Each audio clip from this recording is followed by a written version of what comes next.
Force and pressure से related कुछ questions, ठीक है। तो अपना फर्स्ट क्वेश्चन देखते हैं। फर्स्ट क्वेश्चन है हमारा, the most characteristic property of liquid is, ठीक है। ऑप्शंस क्या क्या है, elasticity, fluidity, formlessness and volume conservation.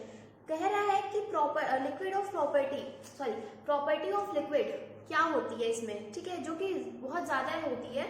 Elasticity है, फ्लूइडिटी है, फॉर्मलेसनेस है या फिर वॉल्यूम कंजर्वेशन है। जब हम चैप्टर पढ़ा रहे थे तो हमने आपको ये चीज बताई थी कि प्रॉपर्टी ऑफ लिक्विड कैसी होती है, क्या होती है, वॉल्यूम कंजर्वेशन ना। लिक्विड जो होता है वो अपना वॉल्यूम हमेशा मेंटेन करता है। अगर हम उसको ट्रांसफर करें या कुछ भी उसको करते हैं, उसका वॉल्यूम हमेशा कंजर्व रहता है ना। किसी एक कंटेनर से दूसरे में ट्रांसफर करेंगे तो भी वो अपना मेंटेन वॉल्यूम जरूर करेगा। नेक्स्ट क्वेश्चन देख लेते हैं। नेक्स्ट क्वेश्चन है, the pressure in the bottle filled with water is maximum. एक बॉटल है जिसमें हमारा वाटर फील्ड है, तो पूछ रहा है कि प्रेशर मैक्सिमम कहाँ पर होगा, है ना।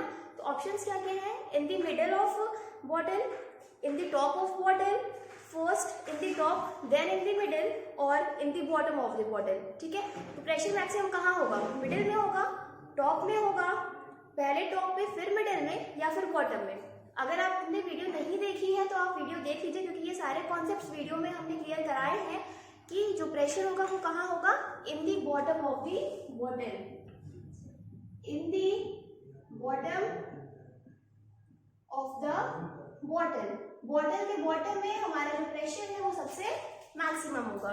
क्लियर। नेक्स्ट क्वेश्चन क्या है हमारा, the pressure on earth will be less when the man is, ठीक है।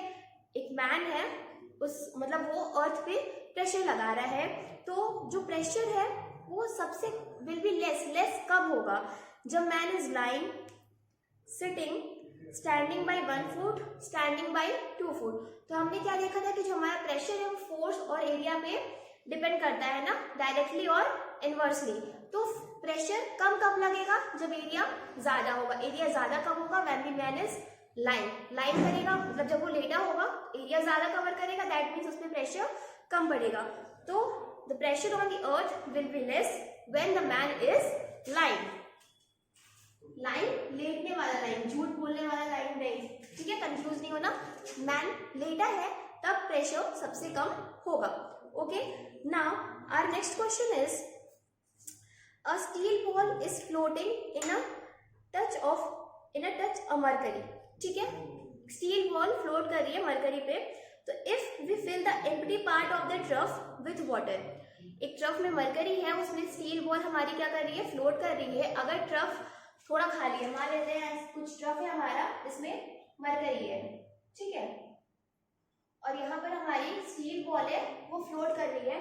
तो अगर इस एम्प्टी पार्ट में हम वाटर को फिल कर दें, अगर इस एम्प्टी पार्ट में हम वाटर को फिल कर दें, तो what happens to the steel ball, steel ball के साथ क्या होगा, it will continue in its position, वो अपने पोजीशन पे ही रहेगी। It will move up, it will move down, it will execute vertical oscillation. क्या होगा, जहां पर वो थी वहीं रहेगी, ऊपर मूव कर जाएगी, डाउन मूव करेगी, या वर्टिकल ऑसिलेशंस क्रिएट करेगी। क्या होगा, कहने का मतलब एक ट्रफ है, उसमें मरकरी फील्ड है, स्टील बॉल है, फ्लोट कर रहा है। जो ट्रफ में खाली स्पेस था उसमें वाटर फिल कर दिया गया। तो अब बॉल का क्या होगा, अप जाएगी, डाउन जाएगी, करेक्ट। तो ball will move up, ball कहाँ जाएगी, अप साइड जाएगी, ठीक है। सारी चीजें वीडियोस में हमारी डिस्कस्ड है, इसीलिए हम यहाँ पर इतना ब्रीफली नहीं बता रहे। अगर आपने वीडियोस नहीं देखी है तो आप जाके हमारी फोर्स एंड प्रेशर की वीडियो देख सकते हैं, ठीक है। उसमें वाटर फिल होगा, फोर्स वगैरह लगेगा, पॉइंट फोर्स वगैरह एक्सर्ट होगा, वेट लगेगा, तो बॉल मूव अपवर्ड करेगी, ठीक है। अब नेक्स्ट क्वेश्चन देख लेते हैं। नेक्स्ट क्वेश्चन क्या है कि the bottom of dam is made thick due to, जब डैम बनता है तो उसका बॉटम थिक क्यों बनता है, ठीक है। कोई भी डैम होता है, डैम तो सबने देखा होगा आइदर रियली और वर्चुअली, तो डैम के बॉटम को थिक रखा जाता है ना, तो उसका क्या रीजन है। ऑप्शंस क्या क्या है हमारे, the water exerts low pressure on the bottom, ठीक है, इट इज अ कस्टम, ये कस्टम है, ठीक है, इट लुक्स ब्यूटीफुल, सुंदर लगने के लिए, या फिर the water exerts more pressure on bottom wall, क्योंकि बॉटम वॉल पे ज्यादा प्रेशर लगता है। क्या रीजन होगा? अभी हमने देखा कि बॉटम पे ज्यादा प्रेशर लगता है, तो the bottom of the dam is made thick due to the water exerts more pressure on bottom wall. Due to the water exerts more pressure on bottom wall. Clear है? मतलब bottom side पे ज्यादा pressure लगेगा, तो इसलिए उसको thick बना जाता है कि ताकि डैम में कोई डिस्ट्रॉयशन ना हो। ठीक है, अब अपना नेक्स्ट क्वेश्चन देख लेते हैं। नेक्स्ट क्वेश्चन है हमारा what will be the pressure, pressure पूछ रहा है। ठीक है, कह रहा है what will be the pressure when 30 Newton force is applied on 120 centimetre square area. Force कितना दिया है हमारा? 30 न्यूटन, एरिया कितना है? 120 सेंटीमीटर स्क्वायर, और हमसे प्रेशर पूछ रहा है।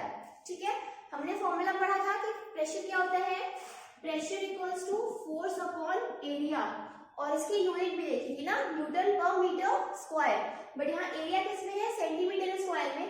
तो पहले इस 120 सेंटीमीटर स्क्वायर को हमको मीटर स्क्वायर में चेंज करना होगा। हो जाएगा चेंज, कैसे होगा? 1 metre equals to 100 centimetre square है, तो क्या हो जाएगा यहाँ से? ठीक है, यहां से हमें क्या मिलेगा? 1 centimetre square equals to 1/10 to the power 4 metre square. ठीक है, अब हमारा प्रेशर क्या हो जाएगा? 30 अपॉन एरिया कितना हो जाएगा? यहां से हमने क्या देखा था? 120 सेंटीमीटर स्क्वायर है। ठीक है, तो 1 मीटर में 100 सेंटीमीटर, तो 1 सेंटीमीटर स्क्वायर में इतना मीटर, तो 120 सेंटीमीटर स्क्वायर में 120 अपॉन 10 की पावर 4, मतलब 1 2 3 4, ये कटेगा, क्या बचेगा? 12/1000। ठीक है, यहां से हमें क्या मिल जाएगा? यहां से हम देखेंगे अपना 30 इंटू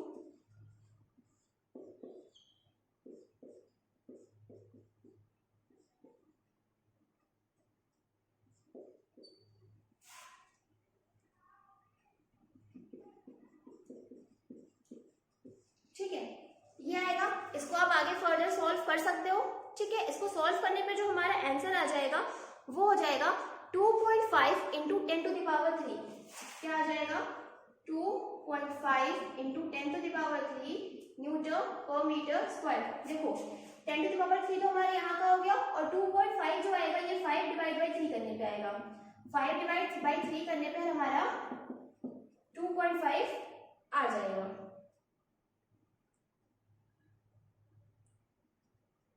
सॉरी, 5 डिवाइड बाई 2 होगा ना यहाँ पे, 5 डिवाइड बाई 5 डिवाइड बाई 2 करने पे 2.5 आएगा, तो 2.5 into 10 to the power 3 newton per metre square. Clear है?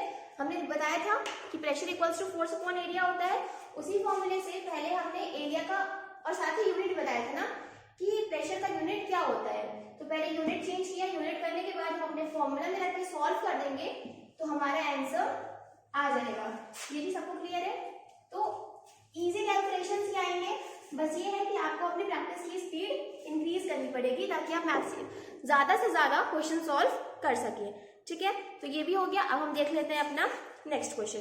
नेक्स्ट क्वेश्चन क्या है हमारा कि the weight of a body in the water is 8 Newton. ठीक है, the weight of a body in water is 8 Newton.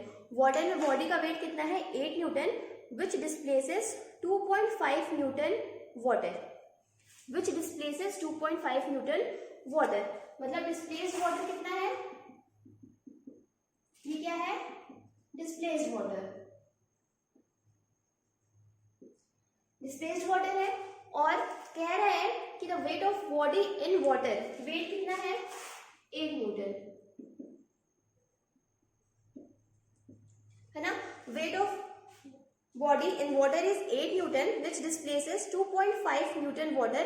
Then weight of the body in air, weight of the body in air, air में उस body का wait क्या होगा। हमने discuss किया था ये चीज, याद है आपको। हमें क्या दिया है, डिस्प्लेस्ड वाटर का वेट दिया है और ये दिया है। तो हमने क्या देखा था कि हमारा जो मतलब weight of water, sorry wait of body in water, wait of body in water, मतलब हम क्या देखेंगे कि एयर में जो बॉडी का वेट होता है वो हमारा कैसे निकलता है। हमने अपने वीडियो में आपको सब कुछ बताया था। तो अगर हम उस हिसाब से देखेंगे कि मतलब एयर में कोई बॉडी है, उसको हम वाटर में प्लेस करेंगे तो उसके ऊपर कुछ बॉइंट फोर्स लगेगा, है ना। तो weight of body in water minus buoyant force is equal to weight of body in air, ठीक है। माइनस प्लस का इशू है, मतलब वो आप उसके हिसाब से कर सकते हो कि मतलब एयर में कोई बॉडी है, ठीक है, उसको जब हम वाटर में रखेंगे तो क्या होगा, उसका वेट कम होगा। Why, because of the buoyant force applied on it. तो उस हिसाब से हम देखेंगे तो हमारा weight of body in air क्या हो जाएगा।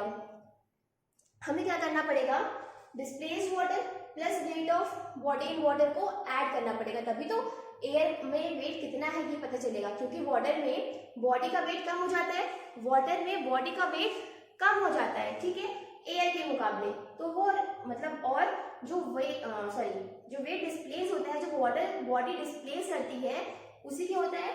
तो वेट निकालने के लिए हमें इन दोनों को क्या करना पड़ेगा, सम करना पड़ेगा। तो कितना आ जाएगा, 10.5 न्यूटन आएगा।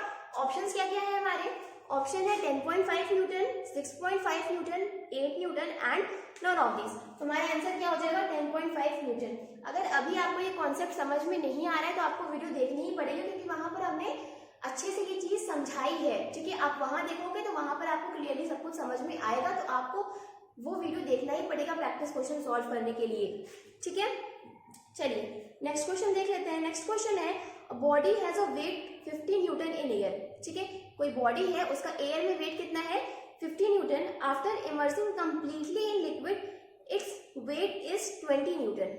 एयर में उसका वेट था 50 न्यूटन और वाटर में कंप्लीटली इमर्स करने के बाद उसका वेट कितना है, 20 न्यूटन। तो उस पर कितना बॉइंट फोर्स अप्लाई होगा। Very easy question. हमने देखा था कि बॉइंट फोर्स क्या होता है, weight of the body in air minus weight of the body in liquid. तो एयर में वेट कितना है हमारा, 50 न्यूटन। एयर में वेट कितना है, 50 न्यूटन। लिक्विड में वेट कितना है, 20 न्यूटन ना।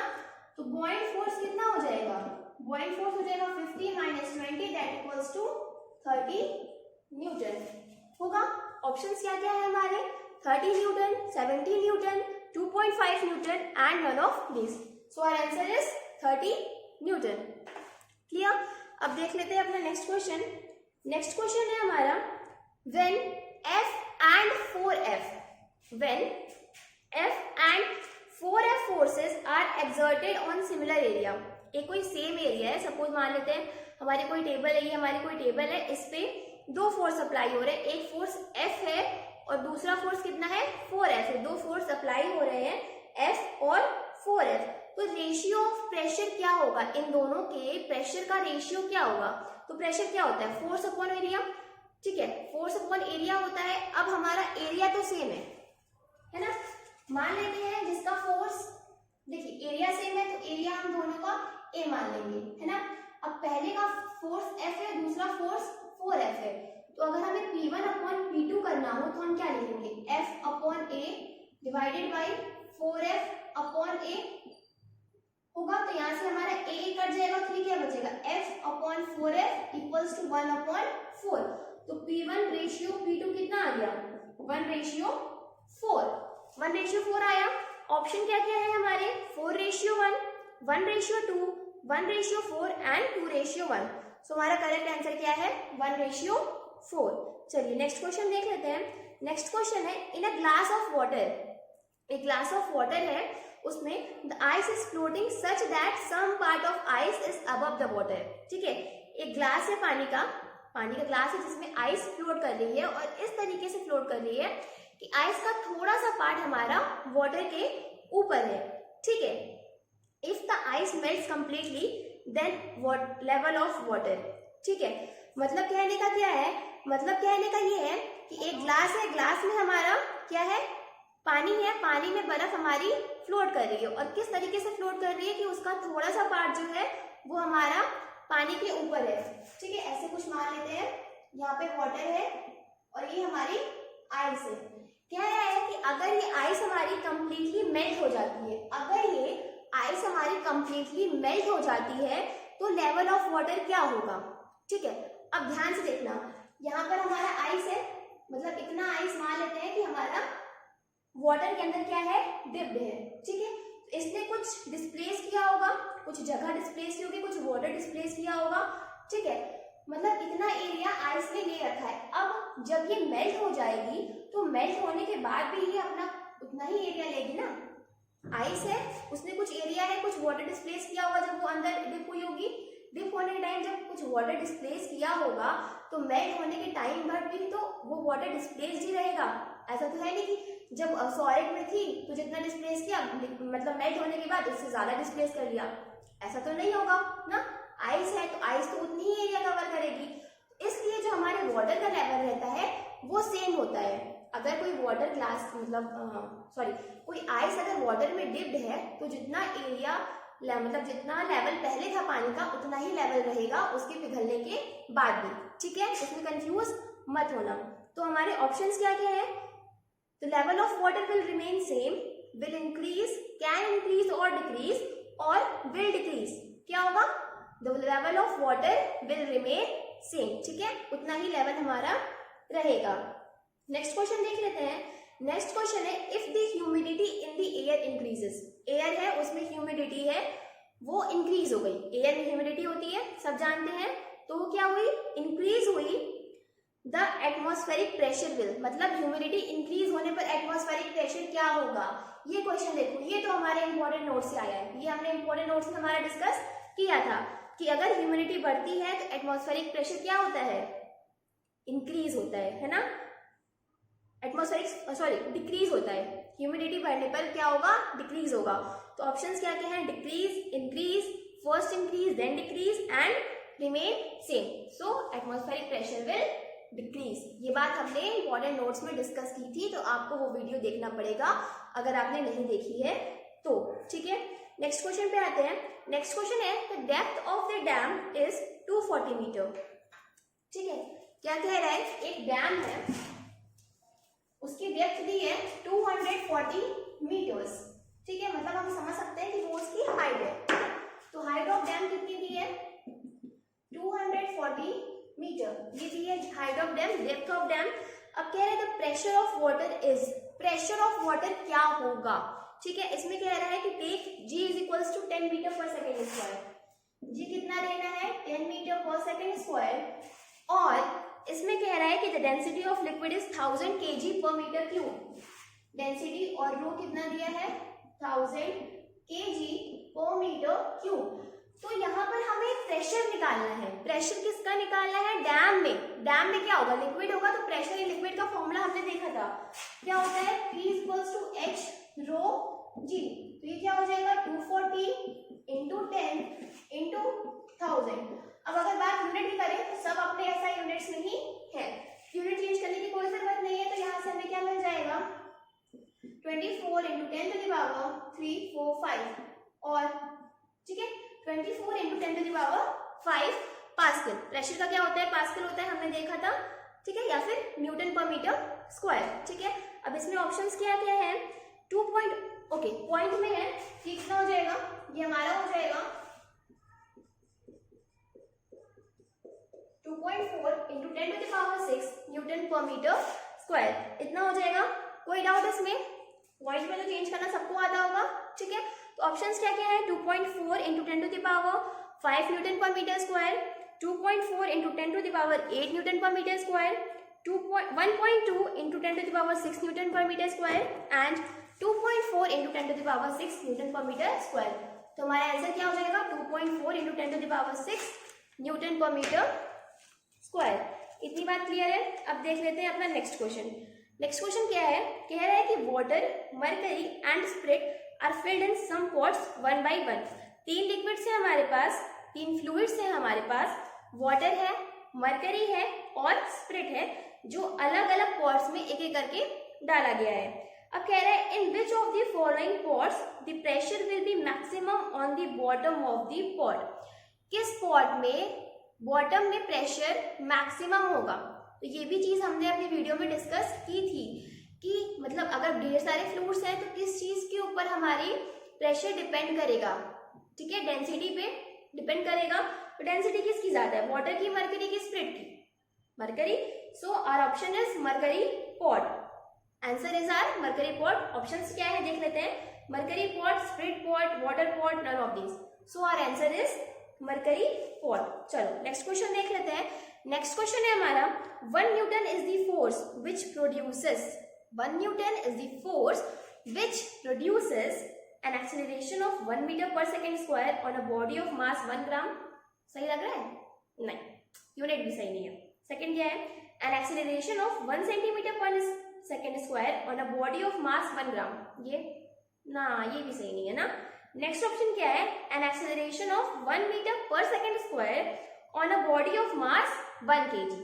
ये सही है, अपने यूनिट्स में भी सही है, डेफिनेशन में भी सही है। और फोर्थ ऑप्शन क्या है, an acceleration of 1 centimeter per second square on a body of mass 1 gram।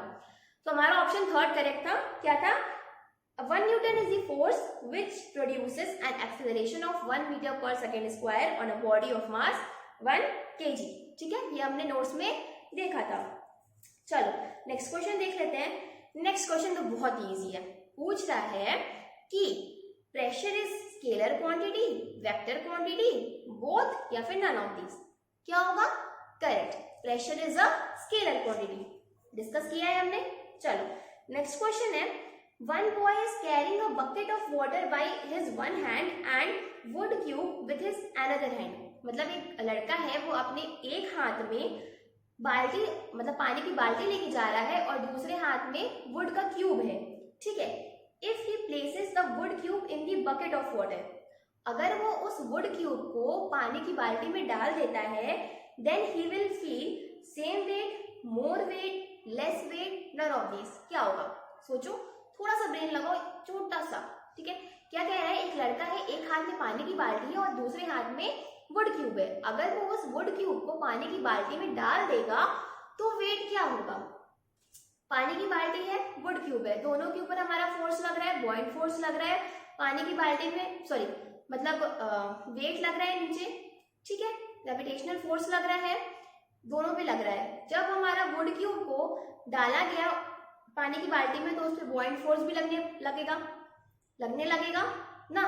तो कहने का सेंस क्या है कि उसका वेट सेम ही रहेगा। क्यों भाई, एक हाथ में उसकी पानी की बाल्टी है, एक हाथ में पानी की बाल्टी है और दूसरे हाथ में क्या है, वुड क्यूब है, ठीक है, दोनों पर हमारा फोर्स लग रहा है। अब अपवर्ड भी लग रहा है, डाउनवर्ड भी लग रहा है। अब इस वुड क्यूब को उठा के पानी की बाल्टी में डाल दिया गया, पानी की बाल्टी में डाल दिया गया तो उसमें बॉइंट फोर्स और लग रहा है, मतलब इधर जो हमारा नीचे ग्रेविटेशनल फोर्स लग रहा था और ऊपर हम फोर्स लगा रहे थे, वो शिफ्ट कर दिया गया जब पानी की बाल्टी में, तो भी उसके ऊपर और बॉइंट फोर्स लगेगा और हमारा फोर्स तो लग ही रहा है। तो कहने का मतलब है कि उसको सेम वेट ही एक्सपीरियंस होगा, ठीक है। अब नेक्स्ट क्वेश्चन है कि what is the density of a block of wood that floats in water with 0.1 of its volume above water। Density of block क्या होगा, जो मतलब जिसका 0.1 वॉल्यूम जो है वुड का वो अबव वाटर है, तो उस वुड ब्लॉक की डेंसिटी क्या होगी। 0.1 पार्ट है तो बचा कितना, 0.9 पार्ट बचा, ठीक है। मतलब एक वुड ब्लॉक है, उसका 0.1 पार्ट जो है सिर्फ ऊपर है, मतलब बाकी का बचा कितना, अगर 1 में से हम 0.1 माइनस करते हैं तो कितना बचेगा, 0.9।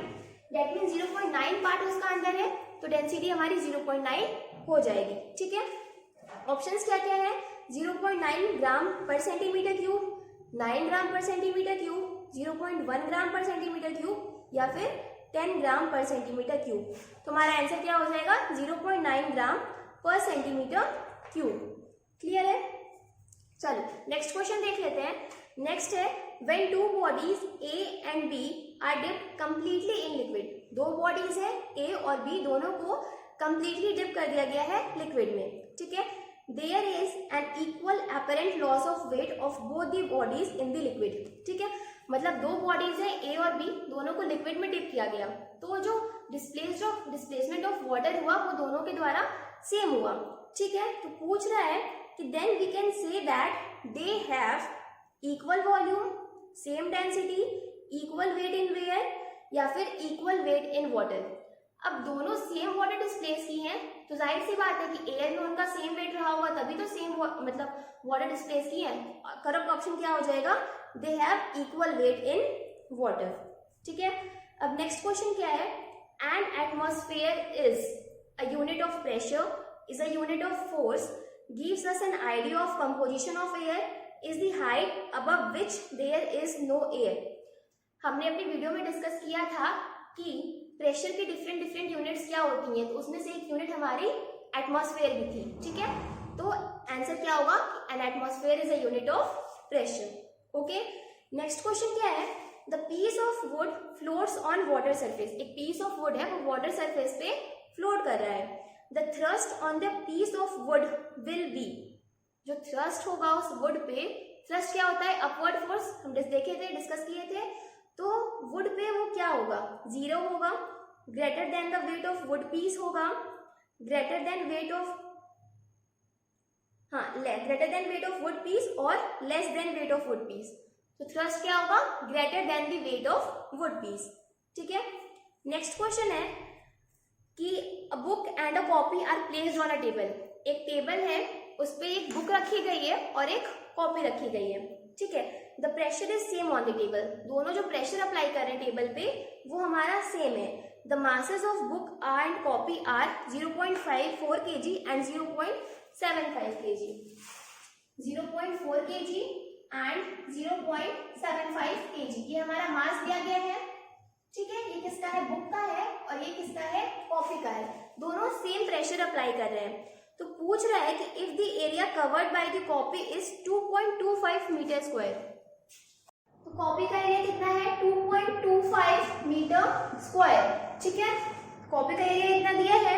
अब पूछ रहा है then area covered by the book will be, तो बुक से कितना एरिया हमारा कवर होगा। अब देखो प्रेशर दोनों का सेम है, अगर हम बुक का प्रेशर मान लेते हैं P1 और कॉपी का मान लेते हैं P2, प्रेशर क्या होता है, फोर्स अपॉन एरिया, हमने देखा है फोर्स अपॉन एरिया होता है, तो इसको F1A1 और इसको F2A2। अब फोर्स के लिए हमें मास दिया है, मास हमें दिया है, एक्सेलरेशन हमें पता है कितना होता है, ठीक है। तो F1 F2 हम दोनों निकाल देंगे। अब क्या है कि P1 इक्वल्स टू P2 दिया है, तो यहाँ से हम F1 upon A1 equals to F2 upon A2 करके हम इसको सॉल्व करेंगे, तो ये सॉल्व हो जाएगी। क्यों, क्योंकि हमें 3 क्वांटिटीज पता है, फोर्थ वन हमें निकालनी है, ये सॉल्व हो जाएगा फोर्स अपॉन एरिया करके। ऐसे प्रीवियसली क्वेश्चन करके आपको दिखा चुके हैं, ठीक है। तो वैसे आप इसको सॉल्व करोगे तो इसका जो आंसर है, हमारा आंसर कितना आ जाएगा, 12 मीटर स्क्वायर, ठीक है।